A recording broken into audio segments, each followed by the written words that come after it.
A large concern I have is what I refer to as white-collar welfare.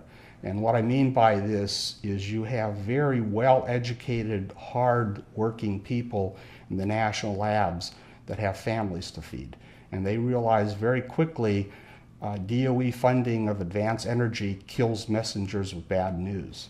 And so they know that they can never come up with negative results on what they're working on. And that's a travesty because you learn more in being wrong than being right. You learn much more in being wrong and figuring out why you were wrong and learn from that to proceed.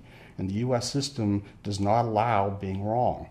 And I think we need improvements. One of the better improvements I've seen is in Australia.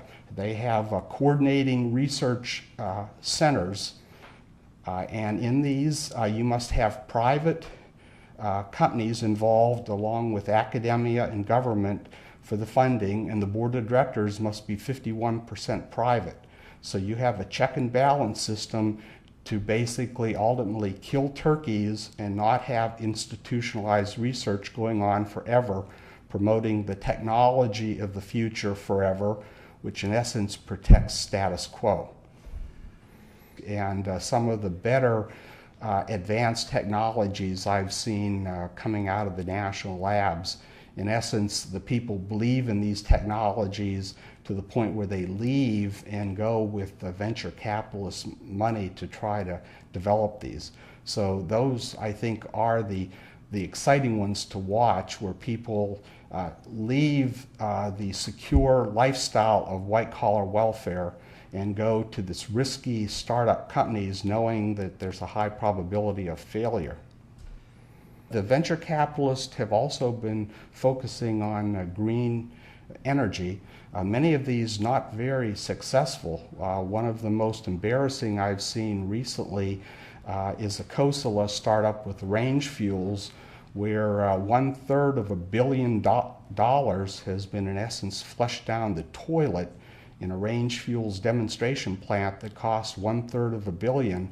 And when I looked at the original design, it did not pass the laugh test. The basic gasifier for this biomass was Rube Goldberg, was laughable. The synthesis gas reaction to mixed alcohols was a cheap knockoff of a commercial technology.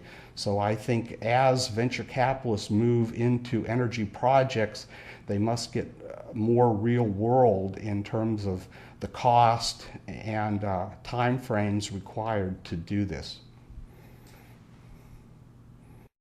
Technologies that need a long time to develop, there are, I think, missing links there between the very short-term view of get-rich-quick of venture capitalists with IPOs and what are referred to as pump-and-dump IPOs. They don't care whether they're really successful. All they care about is after the first 6 months they can sell enough of their stock to be very rich.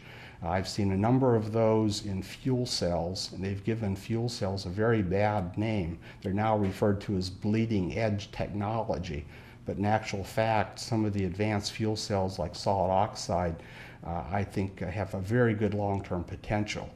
I think this is where we need to get better cooperation between the large energy companies, the Exxons, the Chevrons, the BPs, the Shells of the world, with government and with startup companies.